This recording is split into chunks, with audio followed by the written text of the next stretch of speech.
In August 2020, while Europe was on the cusp of a devastating second wave of COVID-19, and the US was struggling to find beds for its sickest patients with the virus, this was happening in Russia. Насколько мне известно, сегодня утром впервые в мире зарегистрирована вакцина против новой коронавирусной инфекции.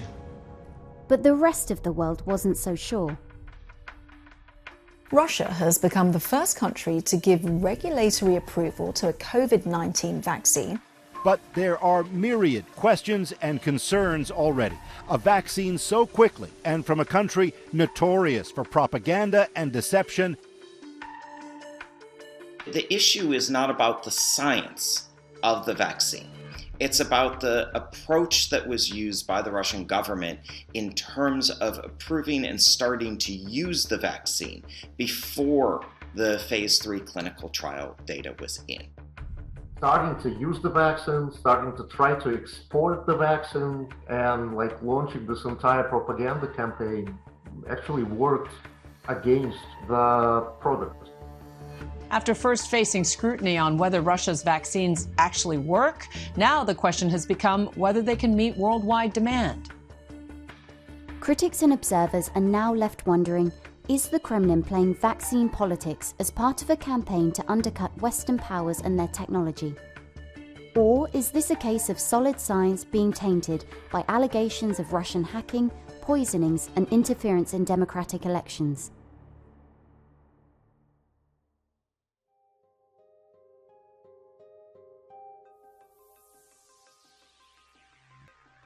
Russia's scrambling to bring COVID-19 under control. Russia is battling a surge in COVID cases. The virus came late to Russia, but it is definitely here now. Russia reported its first COVID-19 cases in January in Siberia and Russia's Far East.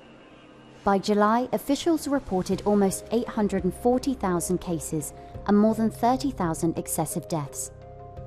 Global health experts, however, have questioned the accuracy of Russia's data, deeming the number of COVID-related fatalities too low given infection rates.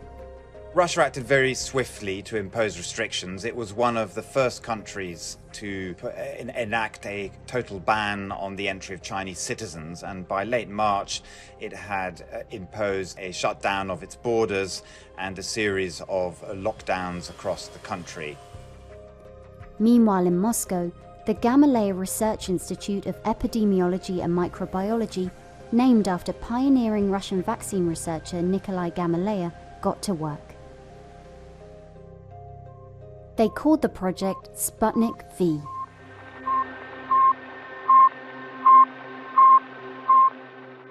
Sputnik V is a reference to a very important date in Soviet history, which was the launch of the world's first satellite, Sputnik, in 1957, and that marked the start of the space race between the Soviet Union and the United States. In naming it after that, it's clear that Russia was positioning itself as a player in a geopolitical struggle.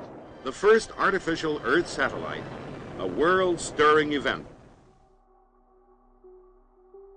By May, the Gamaleya Institute had already started testing their vaccine on the centre's director, as well as key scientific staff, a move which seemed to place Russia ahead of other countries in the vaccine race. The Institute supplied vaccines for use against the Ebola outbreak in Guinea in 2017 to 2018. The COVID-19 vaccine that they developed was based on technology they had earlier applied in an experimental inoculation against the deadly Middle East respiratory syndrome, or MERS. And that's what allowed Russia to go ahead relatively quickly in developing a COVID-19 vaccine. Я знаю, что эта вакцина, как вы сказали, была сделана на базе вирусных векторов. But on August 11th, when President Putin announced that Sputnik had been registered as the world's first COVID-19 vaccine, it hadn't started vital phase 3 trials, prompting worry among the scientific community and mockery from the Trump administration.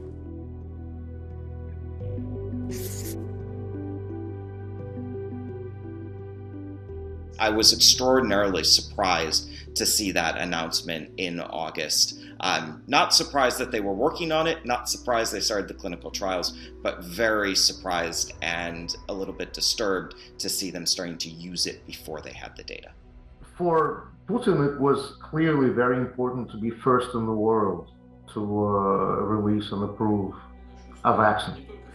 And so the entire state propaganda apparatus worked overtime to present this as a huge victory for Russian science, for the Russian pharma industry, and basically as proof of Russian superiority in areas where the country has long been written off.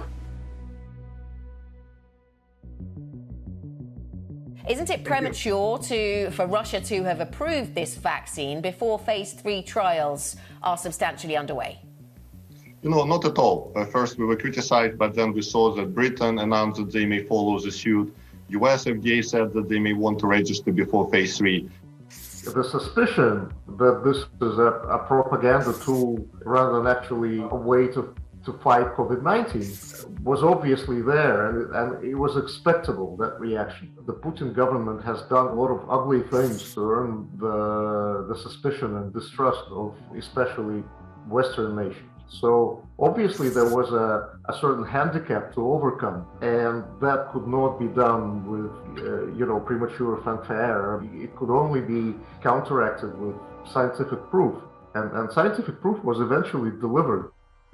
On February 2nd, in the esteemed medical journal The Lancet, vaccine experts Professors Polly Roy and Ian Jones reported that Sputnik V appeared safe, with an efficacy rate of 91.6%. This was really a chance for Russia to dispel a lot of the skepticism surrounding the vaccine and whether it was actually good at combating COVID-19. I think it's fair to say that demand increased as a result of that breakthrough. In Europe, there has definitely been a change of sentiment. There are shortages of the vaccine in Europe. So, now the EU is looking at a request to approve the use of Sputnik V. And in addition to that, several European countries, France, Germany, Spain, and Italy may also manufacture it. So it's definitely fair to say that there was a change of heart. Jeder, der eine Zulassung bei der Europäischen Medizinagentur stellt, der ist uns herzlich willkommen. Ich habe mit dem russischen Präsidenten genau darüber gesprochen. Wir haben heute gute Daten gelesen, auch von dem russischen Impfstoff. Sputnik is very similar to both the AstraZeneca vaccine and the Johnson & Johnson vaccine in that it's an adenovirus vectored vaccine. And what that means is that they're using a common cold virus to deliver a little bit of the COVID virus to your own cells and sort of tricks your cells into making just a little bit of the COVID virus. And with that little bit, which is the spike protein, your body's able to mount an immune response. So you develop T cells, you develop antibodies that all respond to COVID-19 if you should get infected in the future. Sputnik V is also double vectored, which means that it uses a slightly different version of the vaccine in the second dose, so protection against COVID-19 could last longer. I don't necessarily think that in terms of the vaccine itself and how it works in the body, it exhibits any advantages over the mRNA system. Now, vaccines like Sputnik, like AstraZeneca, and like the Johnson & Johnson vaccine that are all adenovirus vectored vaccines are much more stable in warmer temperatures. And so that makes this cold chain much easier. That means the storage and the distribution is much easier. And so all of that is a real positive strength. The AstraZeneca and Johnson & Johnson shots have in rare cases been connected to blood clots. Russian officials claim that Sputnik, though developed in the same way, hasn't caused similar side effects. All of this, combined with a relatively low production cost of $10 a dose, makes Sputnik V a viable option for developing countries that are struggling to either obtain or distribute inoculations. But there are questions about how much politics will impact the vaccine's distribution. We do not do politics, and obviously vaccine is our effort to save people, and it should not be politicized. Russia clearly has been using the vaccine Sputnik V as a way to bolster its global ambitions. In Latin America, for example, Argentina has already had deliveries of 2.5 million doses. It's ordered a total of 20 million. Mexico is another big buyer. They've asked for 24 million doses. Russia hasn't asked any countries to pay a premium. However, it's not offering any discounts for poorer countries. So in Latin America or Africa, the price is the same as anywhere else, and that's approximately $10 a shot. And we know that some Western manufacturers are providing discounts for developing countries. However, Russia's pharma industry wasn't prepared for the level of demand for Sputnik V. The RDIF, Russia's sovereign wealth fund, who are financing the vaccine, had to strike production deals around the world to support the global supply for Sputnik V abroad. There are definitely still problems in ramping up production. Russia's total production of Sputnik V since the pandemic started is less than the number of vaccine shots administered every 2 weeks to the US population. It is now promising to produce much larger quantities. Particularly in India, it has a very ambitious target of 700 million two-dose sets, which is hoping to get manufactured outside Russia this year. Closer to home, there's been a lack of enthusiasm for the vaccine, with a recent poll revealing that 62% of respondents wouldn't take Sputnik V. Despite ordering mass inoculations in January, Putin himself didn't get vaccinated until 7 months after the August announcement. The Kremlin said he was focusing on other inoculations. It was not made public which of the Russian vaccines he received. In a way, the traditional Russian mistrust of authority has made it easier for the government, because the demand for the vaccine is not as high as it would have been elsewhere. In Russia, you can get it if you want it, but many just don't want to.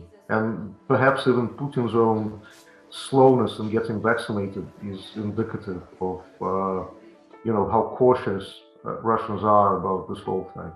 Russia has been hit especially hard by the pandemic, with at least 250,000 epidemic-linked deaths, Russian officials said. But the country could now hold a powerful weapon in the fight against the virus. I think the Sputnik vaccine will be a very powerful tool. I think we still have a few questions that need to be answered. I still think we want to see the final data at the end of May, when the phase 3 trial is due to end, and all of the safety data. So yes, a few small bits of data that I would like to see, but I think the Sputnik vaccine will absolutely be a very powerful tool in the global vaccine campaign, as well as many other vaccines that are both being developed right now or being used in other countries. We just need to combine that sort of manufacturing and distribution with that solid clinical evaluation, and I think that we are doing that. It's made a huge difference to Russia's image. Definitely a very good tool of soft diplomacy, which has shown that Russia has a capacity to play an important role in combating this pandemic.